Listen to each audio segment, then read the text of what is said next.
Today is December 8th, 2024, almost the end of the year. The weather, as you can imagine, in the global north, the UK, etc., it's becoming harsher, meaning getting darker and colder, and these days, a lot of wind. Just to describe a little bit of the background today. And yes, it has been very, very windy these days. Today, I continue on my journey and reflections on ADHD, my ADHD universe, my neurodivergent universe, etc. And some of the things that I have covered in the past is the relationship between neurodiversity or my neurodivergent mind and art and the ways in which I have coped with the symptoms, right? And today I want to continue expanding on that. So we did it with poetry, we did it a little bit with art brut or art. And today we're moving into music, sound, and that relationship. Because as you will see throughout the videos, and now I'm just realizing everything is connected, interconnected. And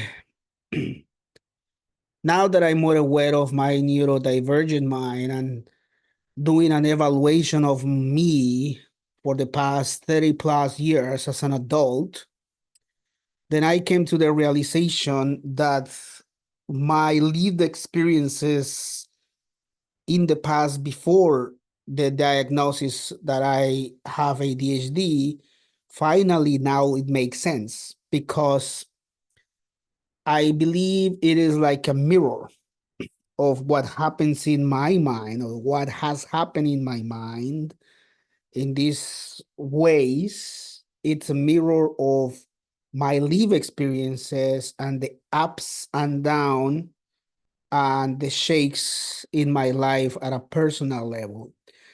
So just to recap, you see this universe is sort of interconnected. So you imagine that is a like neurons interconnected, but also how these neurons connect or disconnect or malfunction somehow.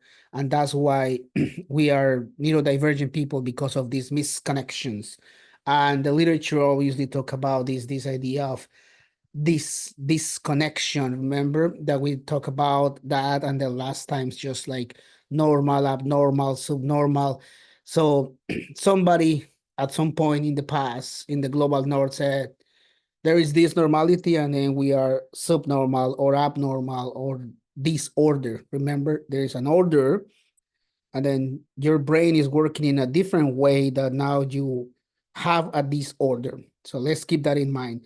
So once that I am embracing this neurodiversity as a universe of different things happening in my mind that have translated into my life, it's a mirror, right? Mind and life, mind and life, a mirror. And that mind, that universe, those connections with the neurons are a connection or a disconnection with what happens in my life at a personal level that I have been masking at a social level as well. And I will discuss masking in the future.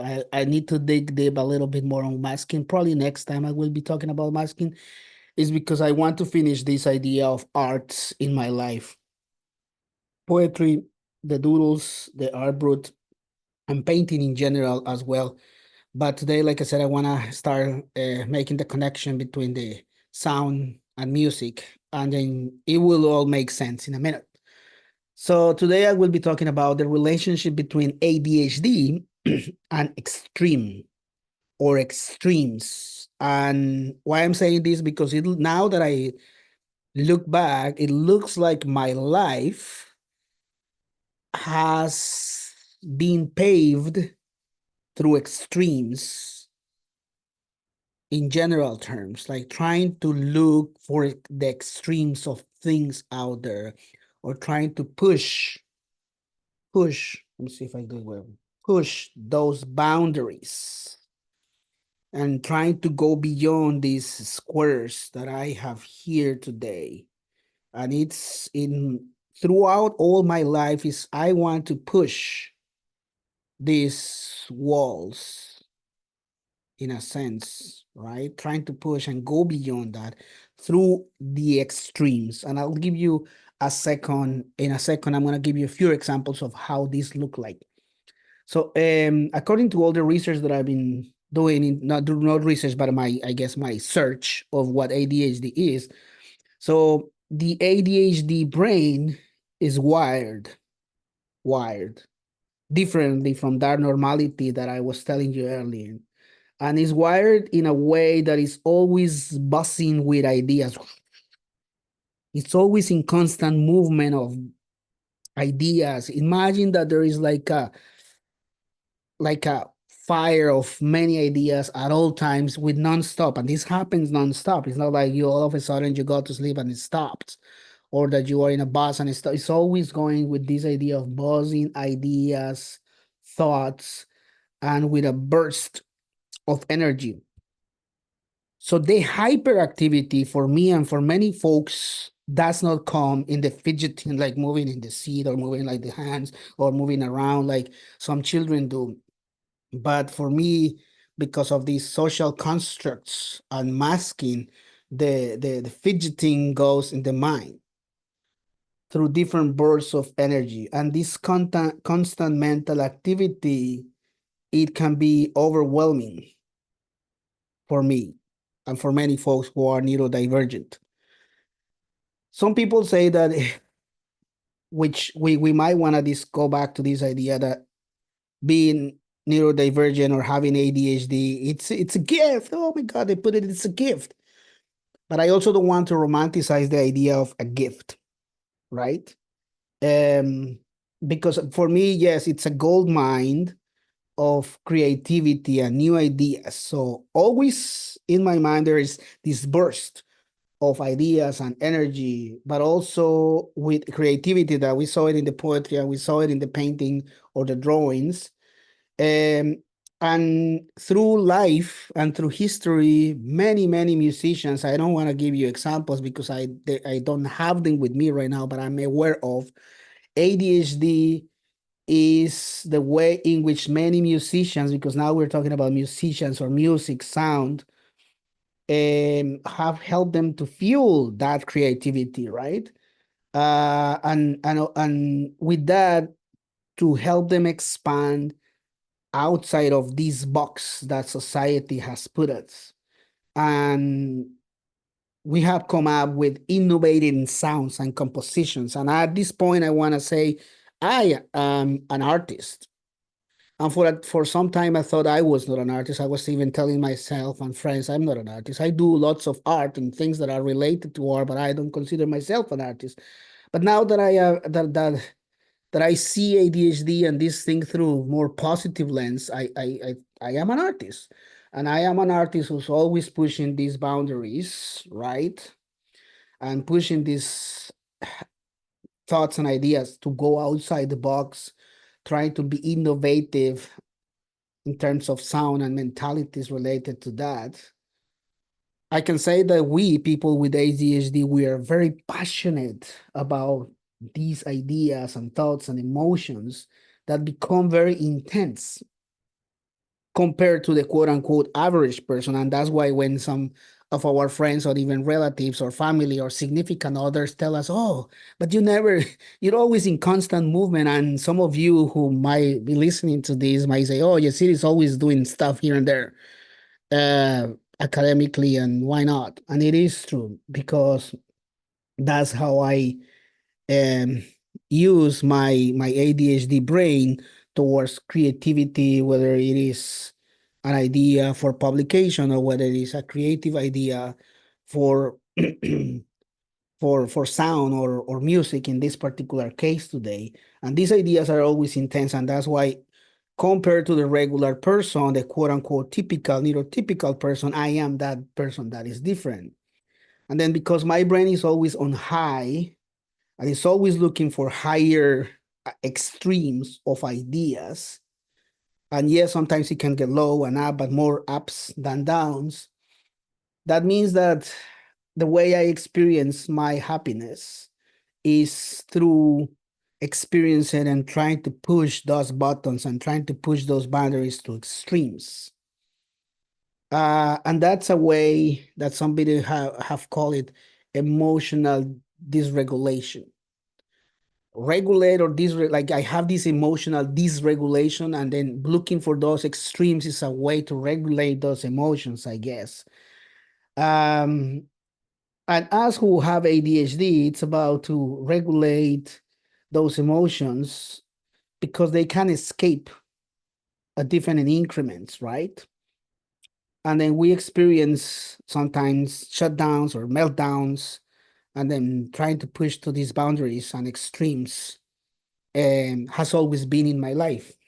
And today I am wearing a different hat than the last time, and then a sweater or a hoodie, because that explains that idea of trying to push the boundaries of what I've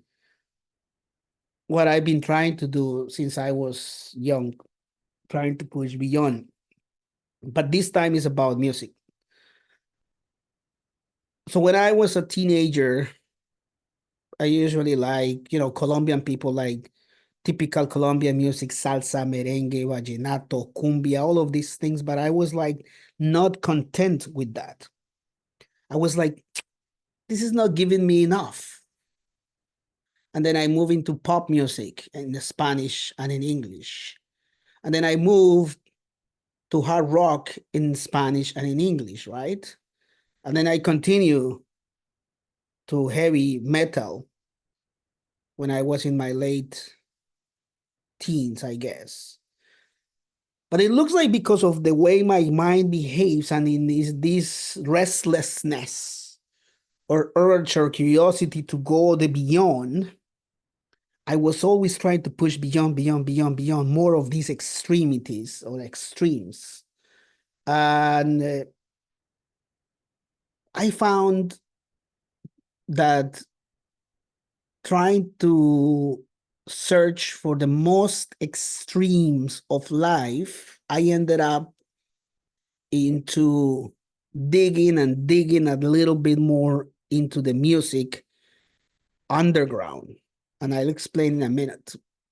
So I was into, like I said, pop and rock, and then hard rock, and then heavy metal towards the end of my teens. And then you continue digging because I always try to dig deep into the extremes. And then I found uh, heavy metal, and then you find death metal, and then you find black metal. And then within that, you keep digging, digging, digging deeper into these extremes. And there is grind and grindcore, hence my hat. This is a hat of one of the underground. Now it's not that underground, but it was the Rico Putrefaction album from Carcass back in the mid 90s, maybe. And there were two albums. One is Rico Putrefaction and Symphonies of Sickness that I was listening to it. And then it was so extreme that even the bottom of my hat has a little bit of these extremes visually. But it was because now that I think why this is that I like this is because it was I was not it was not I was not content what I was given by the mainstream, and I always wanted to go beyond, beyond, beyond, beyond, beyond, beyond, beyond, and move away from the mainstream, or in other words, move away from the typicality or the neurotypical person. Now that I think about it, so in a sense, my brain was already thinking in different ways, and then I got engaged into different bands back in the 90s, extreme bands like grindcore, grind noise, um, hang out with friends in the Colombian scene of metal. To this day, I still like metal. I still do things with metal. You will see in a minute. But I found that getting involved as a young person with extreme music it was a healing process. It was a way to cope with this restlessness that I have in my mind, right? Always these racing thoughts, or feeling the thoughts that were racing back and forth, and or were always there. And all these extremes, which were the ebb and flow of the different moments of my life, the ups and downs, will help me to easily be distracted or hyper focus on different types of extremes um, of music, but also to be creative as well in different ways that sort of put me in different directions of life, right? Trying to reject um, the normality or the typicality, right? And I was looking to more extreme sounds because I wanted to expand those boundaries and pushing the agendas that were given to me at that point. So as you can see, since the very early age of my life as a teenager, I was looking at that particular aspect. So I, in between the late teens and early 20s, I got involved in a lot of with friends, going out and hanging out, going to shows and concerts of death metal, grindcore metal, noisecore metal, etc., etc. And I was happy with that because it will help me engage my brain, something that the typicality of music in Colombia, salsa, merengue, vallenato, etc., wouldn't give me. And these extremes actually helped me to do that, right? And within that, I started exploring more connections with that. So it wasn't towards the end of the 90s, 1999, probably me being involved in this extreme music. Um, I got a CD. I think I got a couple of CDs that I'm gonna show them to you in a minute. This one, UHF, BHF. Uh, this is where is this? This is late 90s, I believe. Let me double check really quick. It doesn't necessarily say. I could have a look really quick. It's just like, let's see. I would say this mid to late 90s, maybe. It's not telling me right now. I mean, I could have a look of the what this one has, but I got it. It's 1995, 1993, 95, perhaps. I'm trying to have a look at this, if I can see the date. But I believe it's 95. Let's put it like circa 90s. So I got this particular DVD, the UHF BHF, right, from Relapse Records. And this at that time they were they were producing death metal bands, grindcore bands. But in this particular UHF, which means ultra high frequency, and BHF, which means very high frequency, in the very high frequency, they have death metal, grindcore bands, etc. Maybe a couple of death metal, but in the other, the ultra high frequency, that's when I was listening to bands such as Tribes of Europe, Mind Rot, Exit 13, Malform, Earthborn, Purge, Pika. And there were two or three that caught my attention: Atrax Morgue, MSBR, and Masona. These were sort of Japanese bands that now I know, or at that time I knew, is Japan noise. And I was like, wow, so captured by this sound. Is pure electronic noise. Imagine like house techno music, but on steroids with noise. Pure pure noise. And that was the seed or the trigger that started all of my curiosity to extremities at that time. And but now that I am older, now I understand the why. Is the mind that is always trying to look for that extreme um, of life. And then after that, I got the chance to know more a little bit about Japan noise, and then I run into this artist or city. Some of you might know or not. This is Merzbow, the king of noise, of Japan noise. And Merzbow is the one who has been in the harsh noise scene since like 40 years ago, probably. Let me show you really quick. And this is Tauro Machine, but there's another one better that I liked the most, with Paul's Demon. I have it somewhere else. I could show you to you later. But then listening to Merzbow, it was pure noise that it actually makes my ears bleed. I mean, metaphorically speaking. But listening to Toro Machine and Paul's Demon at the very the early ages of my life, in the mid 90s, here, it got me thinking, I can do this. I can do this kind of work. I think I can do this type of music that is not music anymore. It is noise. And most of the Japan noise scene and the scene in the United States is precisely a mirror of what I was looking at, to go beyond the typicality or the mainstream. It was about doing the opposite of um, music, which is noise for them at that time, right? Like continue the idea of pushing those boundaries, right? Pushing those boundaries. And I said, I can do this, but I want to try to combine different frequencies. And Merzbow and Masona had two different albums, and I got the two albums, and I was like, I can combine some of my favorite Japanese artists and then create my own project. And I created Hybrid Frequency at that time in the early 2000s.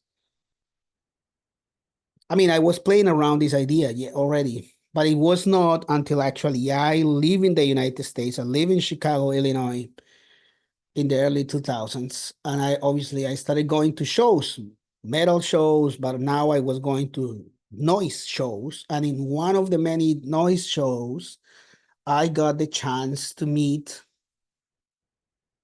Merzbow in the early 2000s. I forgot, probably 2020 or 2021 or 22, sorry, 2001 or 2002 or 2003, perhaps, somewhere along those lines. I forgot. I remember clearly it was at the Empty Bottle in Chicago. And then he played, and I was like blown away by his piece. And now that I realize why I relate so much to noise, I felt it hit me in my gut, in my soul. And also because the walls were literally vibrating, so I was even touching the walls, right? And then you can feel the sensation. And in a sense, when you have ADHD, is this idea about trying to control your impulses. But here, it's like medicine for me, because you don't have to be in control of your impulses, but the impulses are coming to you, and then you understand that it's a reflection of who you are. And then it's like an auditory connection in which we, with this neurodivergent brain, connect with this noise that is coming from many places. So it's like you find your significant other in music, or in noise in this case, right? And a lot of studies right now are sort of trying to connect those auditory connections with music and other things as a way how neurodivergent folks can relate to that.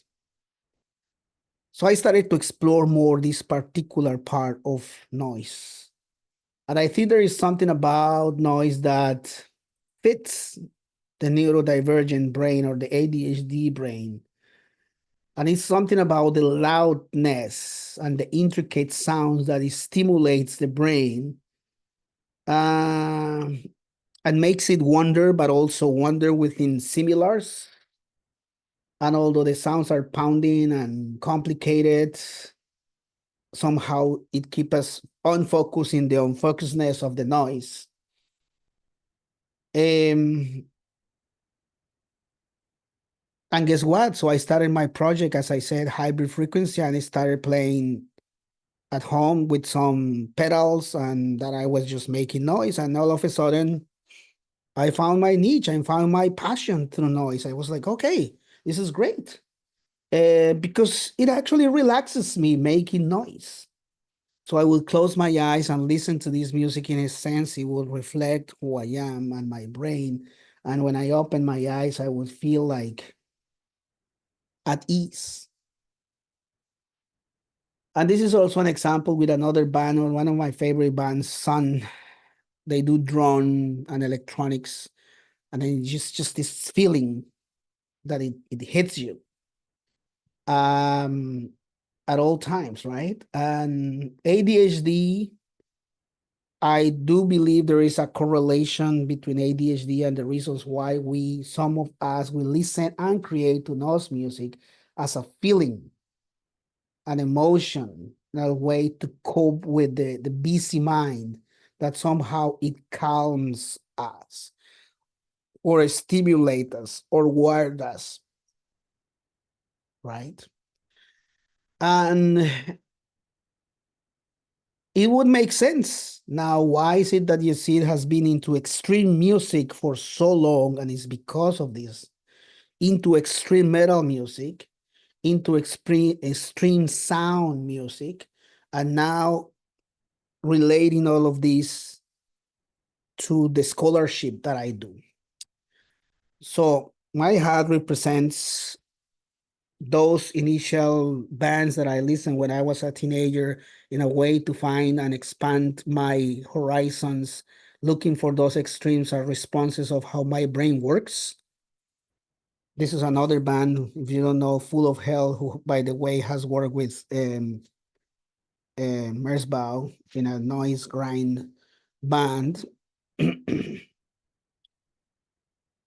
So that's what I am, and I realize I am today, December 2024, and realizing how important these musics or these noises have been for me.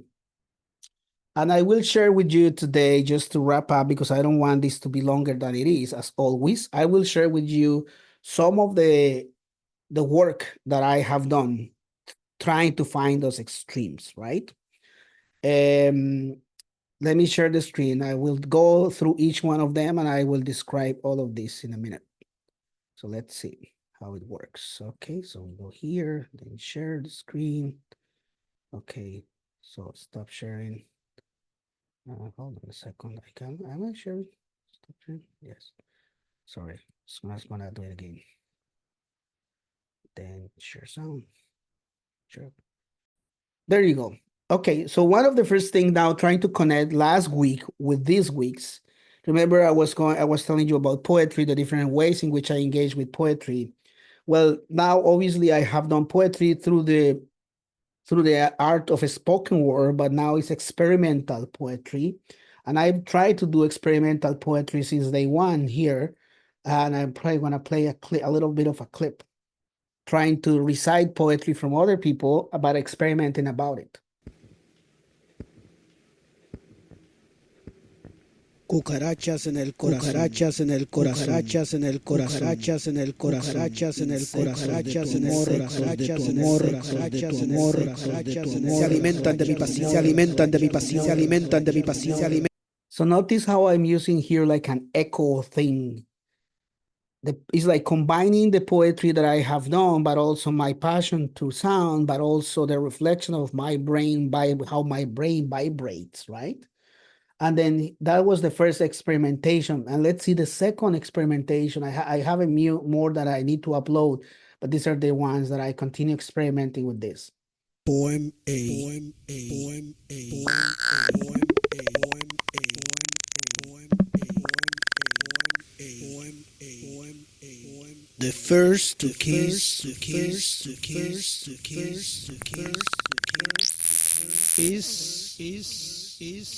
definitively. So with this one, you notice that I have been able to combine experimental music, concrete music, for example, and poetry together. And that's because the more I did this, now I realize, look, this is 2021. This was 4 years ago or so. It's my combination of what's happening in the mind, right? All of these sounds and words and poetry, etc. So if you want to go ahead and look at Yesido Ortega's spoken word Bandcamp, you will find more of this experimental poetry and music. Let's move to the next one that I think I wanted to share, which is in connection with my passion. I also do field recordings, and everywhere I go and travel, I carry one of these ones. And it's a recorder, field record. It's called a field recorder, I guess. Or yeah. So I go around and I record this. And then I go different cities, different places, and I record. So in this particular Bandcamp, you see Ortega field recordings. There are so many, and this is just an example of the many things that I have done in 2011. So it was 10, 14 years ago that I started, but I started doing this long ago. I used to use this one.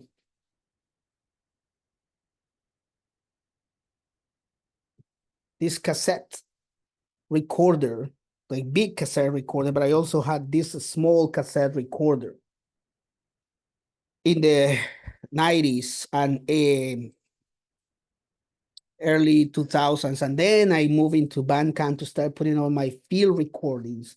And as you can imagine, little by little, you start noticing how my neurodivergent universe is sort of combined of many things. And that's exactly what ADHD means, like doing so many things probably at the same time.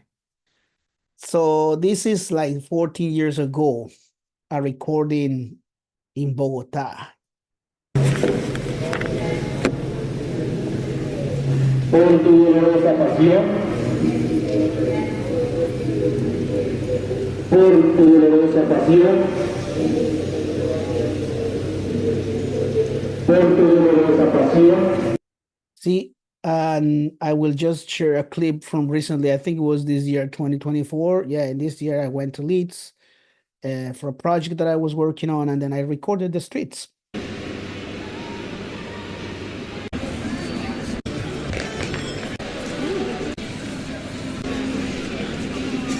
But I'm also doing this with a double purpose, my passion for sounds, my passion for recording. But I believe, and here is another thing that I might go in the future, is in case I have Alzheimer's, because my mother has initial stages of Alzheimer's, this is like a help me to remember those moments and those times of all the places that I have visited and have been in the past 30 years of my life. Bolivia, Montreal, Chicago, London, Berlin, Paris, Costa Rica, Mexico, you name it.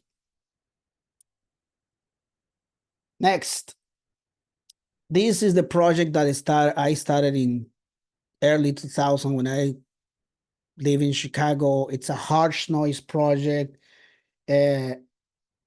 I'm not going to describe a harsh noise, but you can Google what harsh noise is, but it's the extremes of noise that I was telling you earlier. So what these guys started back in the day, was the initial seed for this project that is at the intersection of harsh noise, a little bit of drone, harsh noise wall, but also socio-political. I was interested, and I have been interested in the political aspects of life, the inequality, the social injustice. You can see it here through my art. And I can go all the way back to the first album that I created, which is a family portrait, this idea, how important family is, but also sort of combining my black metal aspects of rejecting or questioning Christianity here in the name of the Father, of the Son, and the Holy Spirit. One of my first experiments that I was doing.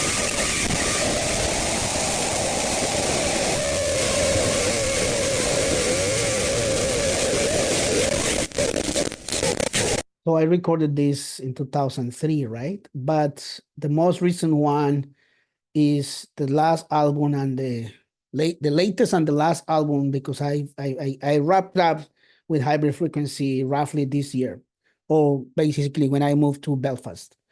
And this is Momento Vivere, which is the idea that I finish my work with Hybrid Frequency, and I hope to be doing other things that you will see in a minute.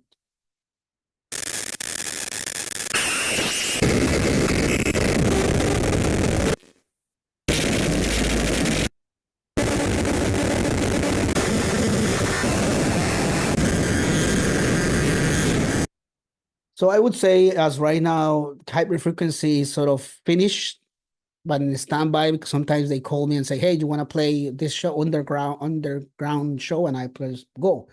But I consider this defunct, I guess.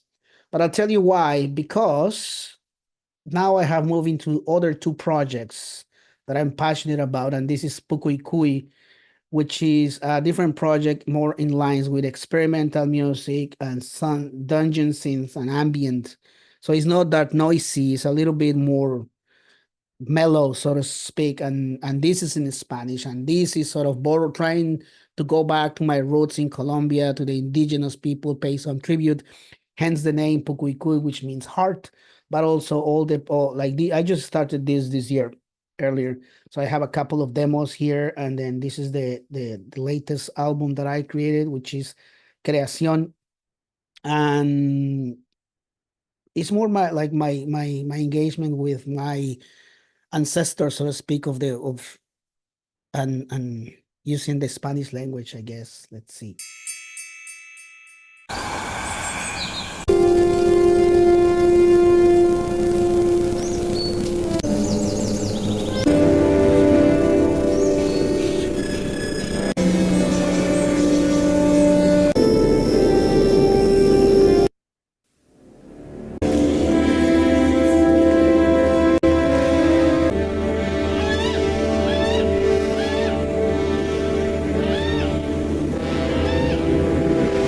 It's so interesting because in this one I use some of the sounds that I collected from the Yesid Ortega soundscapes recordings into this one. So it's like everything is, as you can see, is a correlation with that.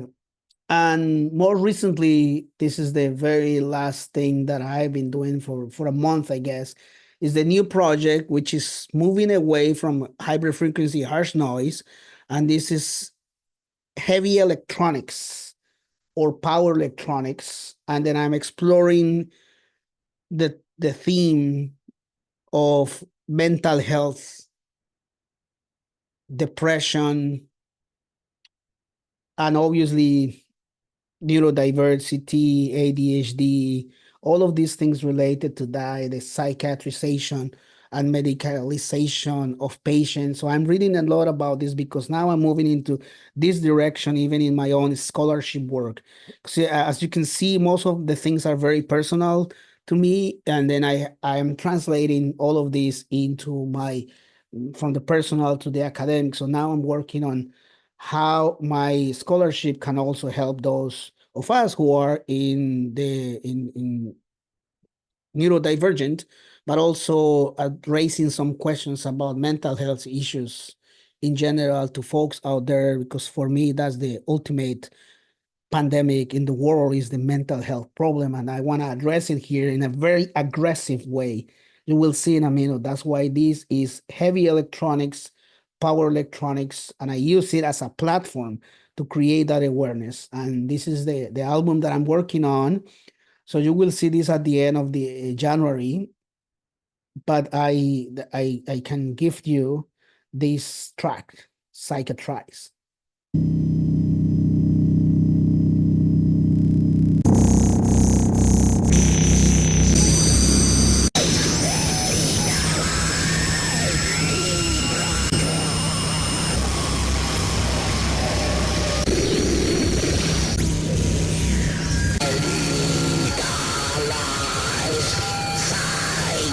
In this particular project, I am using my voice. In the other ones, I never use my voice. I don't want my voice to permeate. But here I am actually reading some passages based on the literature that I'm currently reading. That's why this particular album is based on the book Interrogating Psychiatry Narratives of Madness, Documenting Lives by Andrea Daly and Merrick Pilling.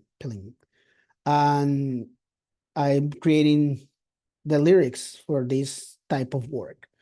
So it looks like with this particular project, I am connecting my concern about mental health, but also who I am with ADHD and my experience combined, and what are the things that can be done as a project. And the last thing that I wanted to share with you is a while ago, a few years back, I said, okay, so I have this experience talking about extremes and extreme music.